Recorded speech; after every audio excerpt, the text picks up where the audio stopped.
Rail मंत्री अश्विनी वैष्णव ने semi high speed Vande Bharat train को लेकर बड़ा ऐलान किया है। उन्होंने कहा कि वंदे भारत ट्रेन जून तक सभी राज्यों को कवर करने लगेगी। सरकार ने अगले साल के मध्य तक 200 शहरों को वंदे भारत से जोड़ने का लक्ष्य रखा है। इसके लिए प्रोडक्शन का काम भी तेजी से हो रहा है। प्राइड है कि हमारे इंजीनियर्स ने देश में प्रधानमंत्री जी का जो स्पष्ट विजन था, उस विजन के अंतर्गत ये काम किया। और लास्ट पॉइंट में रेलवे का आपके सामने जो रखना चाहूंगा वो है स्टेशंस का रीडेवलपमेंट। आप सबने देखे स्टेशन के फोटोग्राफ्स, किस तरह से काम चल रहा है। अभी as we speak about 270 stations पे एक साथ काम चल रहा है। अभी 270 स्टेशंस पे, 272 एक्चुअल नंबर, 270 स्टेशंस पे काम चल रहा है तेजी से। और बहुत सारे स्टेशंस अभी कंप्लीशन पे आ गए। आज मैं सुबह ही देख रहा था, बहुत जल्दी उधना स्टेशन का कंप्लीशन होने को आया। और भी कई सारे स्टेशन है, करीब करीब 18 के आसपास स्टेशन कंप्लीशन की स्टेज पे आ गए। तो एक तरीके से पैसेंजर्स के लिए एक टोटली नया, मोदी जी ने रेलवे का एक नया स्वरूप दिया है। और ये बहुत जरूरी था कि ये ट्रांसफॉर्मेशन हो, क्योंकि 140 करोड़ की जनसंख्या को अगर हम अच्छी फैसिलिटी से ट्रैवल कराना चाहते हैं तो उसमें बहुत जरूरी है कि रेलवे ट्रांसफॉर्म हो। आज करीब रेलवे में 800 करोड़ लोग साल के ट्रैवल करते हैं। 800 करोड़। आप कहोगे 800 करोड़ कैसे हुआ, जनसंख्या 140 है। तो कोई व्यक्ति अगर एक से ज्यादा बार ट्रैवल करता है तो उसको ट्रिप, यानी पैसेंजर ट्रिप जिसको कैलकुलेट टेक्निकल टर्म में कहते हैं, वो पैसेंजर ट्रिप्स हुई 800 करोड़। और 250 करोड़ के आसपास, 250 करोड़ के आसपास रोड से पैसेंजर ट्रिप्स बनती हैं, और 30 करोड़ के आसपास एयरलाइन से बनती हैं। तो इतनी बड़ी जनसंख्या हमारी, और मिडिल क्लास और लोअर इनकम बहुत टोटली उनके लिए रेलवे सबसे बड़ा साधन है। तो इसी भावना के साथ, इसी सेवा की भावना के साथ रेलवे का ओवरऑल मोदी जी ने पिछले 9 वर्षों में ट्रांसफॉर्मेशन किया है। मैं आऊंगा साथियों बहुत क्विकली टेलीकॉम पे और इलेक्ट्रॉनिक्स पे, उसके बाद में क्वेश्चंस लेंगे। टेलीकॉम में आप अगर याद करो 9 साल पहले एक तरीके से सेक्टर ऐसा था जिस सेक्टर में केवल स्कैम और करप्शन और एक ऐसी परिस्थितियां हो गई थी कि लोग उसमें सेक्टर से बाहर निकलने की पोजीशन में आ गए थे। आज टेलीकॉम सेक्टर एक vibrant, growing, innovation driven sector की तरह उभर के आया।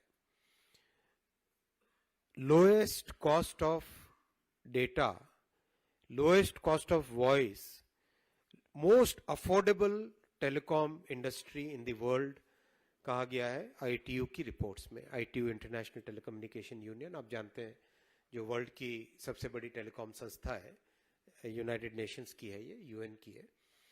उसने अपने सर्वेज में कहा है कि India is the most affordable telecom sector in the world. Indian telecom sector is the most affordable sector in the world. उसका प्रभाव कितना पड़ा? उसका प्रभाव सबसे बड़ा पड़ा कि टेक्नोलॉजी डेमोक्रेटाइज हो गई। टेक्नोलॉजी केवल कुछ middle income, upper middle income के हाथ में नहीं रही। टेक्नोलॉजी की access lower income, last person in the society, poorest person in the society के हाथ में भी आज टेलीकॉम की लो कॉस्ट के कारण और अफोर्डेबिलिटी के कारण और एक्सेस के कारण एक टेक्नोलॉजी पे पहुंच बनी। ये बहुत जरूरी था और इसमें कई तरह के स्टेप्स लिए गए, बहुत बड़े बड़े रिफॉर्म्स किए गए, बहुत तेजी से टेक्नोलॉजी डेवलपमेंट पे फोकस किया गया, इंडस्ट्री को एक हेल्दी कंपटीशन वाली पोजीशन में लेके आया गया। कई तरह के इनिशिएटिव्स के कारण ये संभव हो पाया।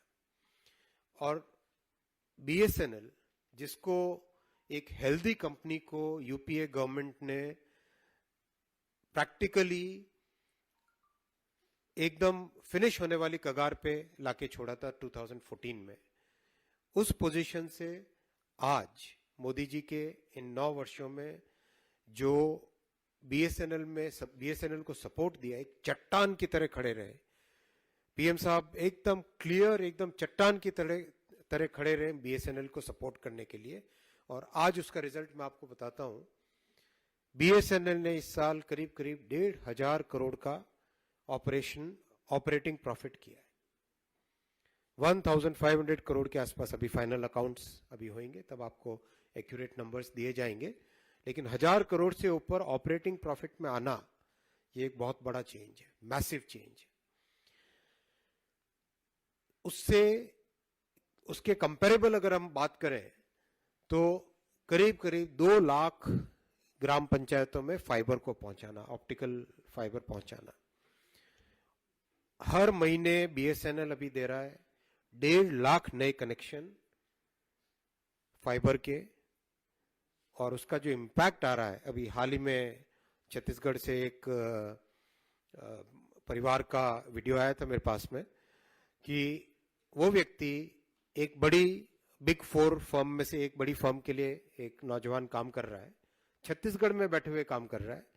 Because of BSNL, because of optical fibre का जो भारत नेट का प्रधानमंत्री जी ने इंप्लीमेंटेशन किया, उसके कारण छत्तीसगढ़ के छोटे से गांव में बैठ के वो बड़े आराम से अपना एक वर्ल्ड क्लास टेक्नोलॉजी पे काम कर पा रहा है।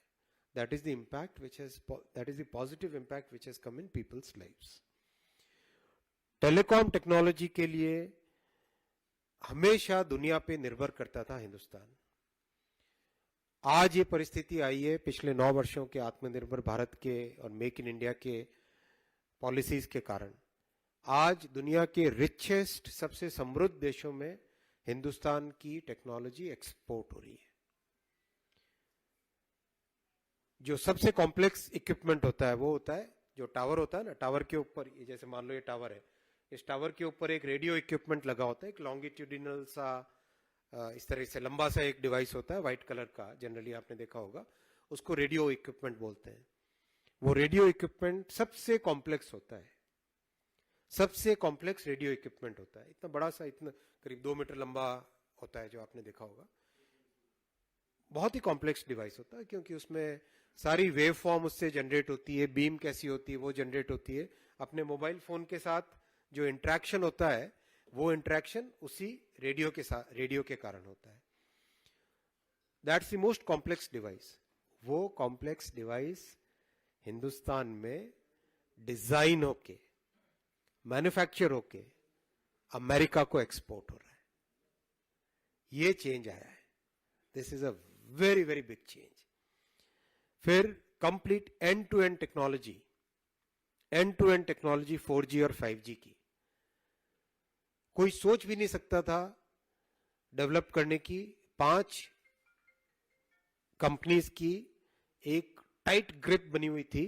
कई देशों ने कोशिश की डेवलप करने की, सबने हाथ खड़े कर दिए कुछ समय प्रयास करने के बाद में।